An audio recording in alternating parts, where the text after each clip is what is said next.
ఇండియాలోనే #1 varicose veins hospital Avis vascular centre.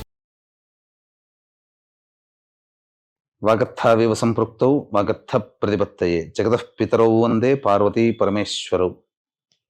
ఆదిత్యాయ చ సోమాయ మంగళాయ బుధాయ చ గురు శుక్ర శనిభ్యశ్చరాహవే కేతవే నమః. శృంగేరి జగద్గురు పీఠాధిపతులకి, కంచి పీఠాధిపతులకి నమస్కారములు తెలియజేసుకుంటూ కార్యక్రమాన్ని ప్రారంభిద్దాం. వీక్షించేటువంటి ప్రేక్షకులకి ఒక ముఖ్య గమనిక. అనేక మంది తమ యొక్క ప్రశ్నలని కామెంట్స్ రూపంలో తెలియజేశారు. కొంతమంది మెసేజ్ రూపంలో కూడా పంపించడం జరిగింది. అందులో ప్రధానంగా గమనించింది ఏంటంటే, ఎలాగో జన్మించిన నక్షత్రము, ఆ నక్షత్రాన్ని బట్టి ఒక రాశి ఉంటుంది, ఆ రాశి ప్రకారము మేము చూసుకోగలుగుతున్నాం.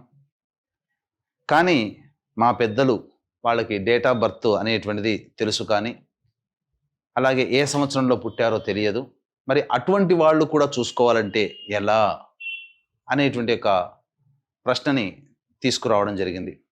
కాబట్టి వీళ్ళందరినీ కూడా దృష్టిలో పెట్టుకొని, ఇప్పుడు ఏ నక్షత్రము ఏ రాశి వాళ్ళైతే జన్మిస్తారో ఆ రాశి మరియు ఒక మంత్లో ఒక డేట్ నుంచి ఇంకొక డేట్ మధ్యలో పుట్టినటువంటి వాళ్ళు ఒక రాశికి చెందిన వాళ్ళుగా మనకు తెలియచేయడం జరుగుతుంది శాస్త్ర ప్రకారము.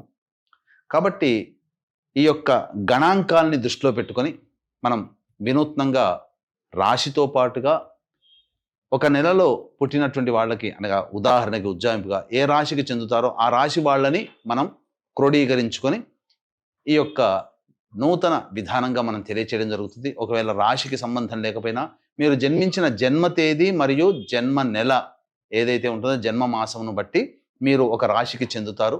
ఆ రాశిది ఆ ఫలితాలు కూడా మీకు కూడా ఉపయోగంగా ఉంటాయని చెప్పి తెలియచేయవచ్చు. అలాగే ప్రస్తుతం గమనించుకున్నట్లయితే ఈ యొక్క ద్వాదశ రాశుల వారికి సంబంధించినటువంటి శుభ అశుభ ఫలితాలు అనేటువంటివి మీకు క్లుప్తంగా తెలియచేయడానికి ప్రయత్నం చేస్తాను.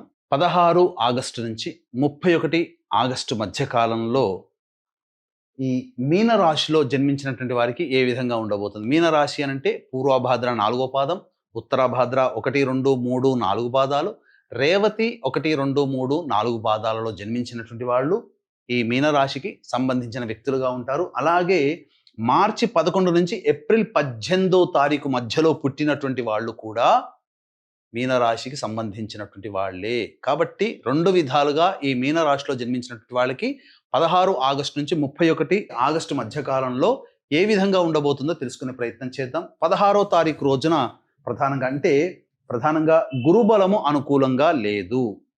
ఈ కారణం చేత ఏం జరుగుతుంది, ప్రతి పనులలో ధనపరమైనటువంటి సమస్యలు ఉంటాయి, ఆటంకాలు కూడా ఎక్కువగా ఉంటాయి. కాబట్టి జాగ్రత్తలు పాటించండి. మీకు వాగ్దానం చేసినటువంటి వాళ్ళు మీకు మొహం చూపించరు, ఎందుకంటే ఎక్కడ మీకు సహాయం చేయాల్సి వస్తుందోనో అలాంటి ఇబ్బందులు ఎదుర్కొంటారు. ఇక శుక్రగ్రహ సంచారం అనుకూలంగా ఉన్నటువంటి కారణం చేత అన్ని విధాలుగా ఆనందదాయకంగా ఉంటుంది. 21వ తారీఖు తర్వాత కోల్పోయిన ప్రేమను తిరిగి పొందే అవకాశం ఉంటుంది. అంటే దంపతుల మధ్య విభేదాలు, స్నేహితుల మధ్య ఉన్న విభేదాలు తొలగి ఆనందంగా మళ్ళీ కలుసుకుంటారు. పాత మిత్రులను మళ్ళీ కలుసుకునే అవకాశం ఉంటుంది. అన్ని విధాలుగా యోగదాయకంగా ఉంటుంది. వాహన కొనుగోలు చేసే అవకాశం ఉంటుంది. స్థిర చరాస్తులు మీ పేరున రిజిస్టర్ చేసుకునే అవకాశాలు కూడా మంచి సమయం అని చెప్పవచ్చు. ఇక బుధుని యొక్క సంచార ప్రభావము అనుకూలంగా లేని కారణం చేత పెట్టుబడుల విషయంలో జాగ్రత్తలు పాటించాలి. సంతానానికి సంబంధించి ఏదైనా చిన్నపాటి అనారోగ్యాలు చేసే అవకాశం ఉంటుంది, జాగ్రత్తలు పాటించండి. అలాగే రాని బాకీలు వసూలు కాకపోవడం, పెట్టిన పెట్టుబడి ఈ సమయం మంచిది కాదు, కాబట్టి ఒకవేళ పెట్టినా అది నిరర్ధకమే అవుతుంది. స్టాక్ మార్కెట్స్లో ఇప్పుడు మీరు ప్రయోగాలు చేయడానికి అనుకూలమైన సమయము కాదు. ఇక రవి సంచారము, కేతుగ్రహ సంచారము అనుకూలంగా ఉండడం, ఈ కారణం చేత నిరుద్యోగస్తులకి సంపూర్ణమైనటువంటి యోగ కాలంగా చెప్పవచ్చు. ప్రయత్నిస్తే ఖచ్చితంగా ఎన్నాళ్ళ నుంచో ఊరిస్తూ ఎదురు చూస్తున్నటువంటి ఉద్యోగము మీ సొంతమయ్యే అవకాశం ఉంటుంది. అలాగే ఉద్యోగం చేస్తున్నటువంటి వాళ్ళు మళ్ళీ వేరే సంస్థలోకి మారాలి అనుకుంటే ఈ సమయం చాలా అనుకూలంగా ఉంటుంది. వెళ్ళిన చోట మీకు కీర్తి ప్రతిష్టలు, సహాయ సహకారాలు చక్కగా ఉంటాయని చెప్పవచ్చు. ఇక కుజగ్రహ సంచారము కాస్త ఇబ్బంది పెట్టేటువంటి అవకాశం ఉంటుంది. ఎదుటి వాళ్ళతో వాగ్వివాదాలు చెలరేగే అవకాశం ఉంటుంది. చర్మ సంబంధమైనటువంటి వ్యాధులతో ఇబ్బంది పడతారు. బలహీనంగా, మానసికంగా బలంగా ఉన్నప్పటికీ శారీరక బలహీనతలు మిమ్మల్ని కుంగుబాటుకు గురి చేస్తాయని చెప్పొచ్చు. ఇక రాహు శని యొక్క సంచారము తెలిసిందే, జన్మశని ప్రభావం, వ్యయ రాహు, ఇది కాస్త ప్రయత్నాల్లో ఆటంకాలు అనేటువంటివి కలగచేస్తాయి.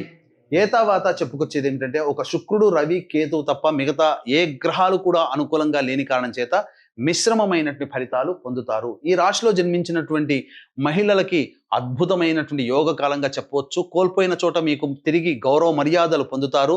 చేసేటువంటి ధనపరమైనటువంటిది ఏదైనా ఉన్నాయనుకోండి, ఆ డీలింగ్స్ అనేటువంటివి కొంత సజావుగా సాగుతాయి. రాని బాకీలు వసూలు అవుతాయి. అన్ని విధాలుగా ఆనందదాయకంగా ఉంటుంది. మీ మాటకి విలువ పెరుగుతుంది, గౌరవ మర్యాదలు పెరుగుతాయి. విలువైన వస్తు ఆభరణాలు కొనుగోలు చేసే అవకాశం ఈ రాశిలో జన్మించినటువంటి మహిళలకి ఉండబోతుందని చెప్పవచ్చు.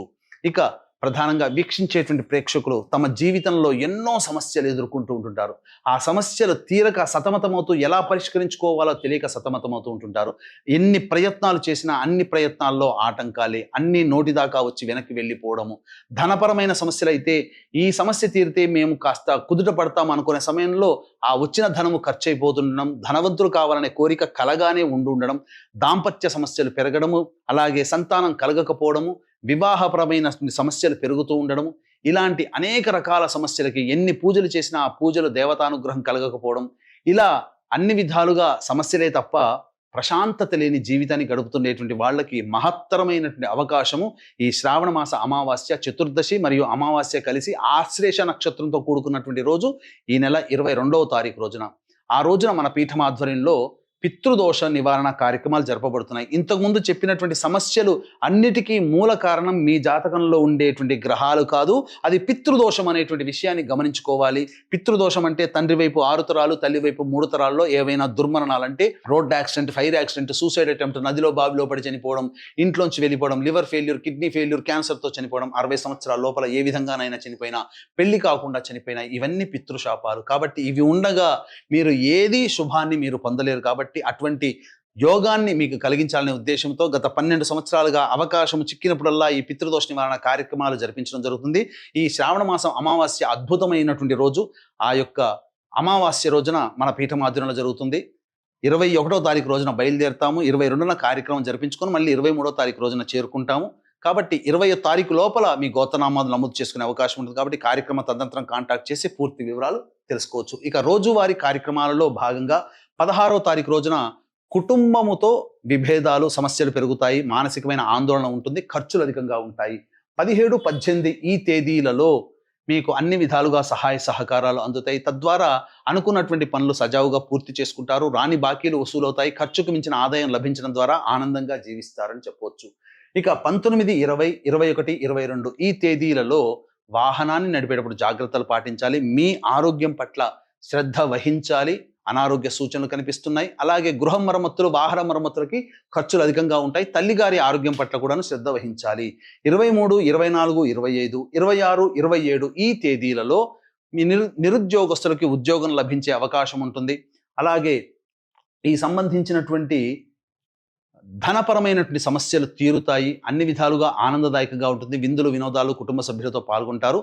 మంచి యోగాన్ని గడుపుతారని చెప్పవచ్చు. ఇక 28, 29, 30, 31 ఈ 4 రోజుల్లో, ఆఖరి 4 రోజుల్లో ఖర్చులు అధికంగా ఉంటాయి. మానసికమైన ఆందోళన మిమ్మల్ని వెంటాడుతుంది. ఏ పని చేయాలన్న ఆసక్తి ఉండదు. ఒక జిగ్జాగ్ లాగా ఉంటుంది. అన్ని విధాలుగా అవయోగం ఎక్కువగా గోచరమవుతుంది. కాబట్టి ఖర్చులని తగ్గించుకొని ప్రశాంతంగా జీవించే యోగాన్ని పట్టుకోండి. అంటే దైవానుగ్రహాన్ని పొందే ప్రయత్నం చేయండి. మొత్తంగా ఏతావాత ఈ రాశిలో, మీనరాశిలో జన్మించినటువంటి వారికి 16 ఆగస్టు నుంచి 31 ఆగస్టు మధ్యకాలంలో వివాహ సంబంధం విషయంలో జాగ్రత్తలు పాటించాలి. పెద్దవాళ్ళ సహాయ సహకారాలు తీసుకుంటే తప్ప వివాహ సంబంధాలు కుదరవు.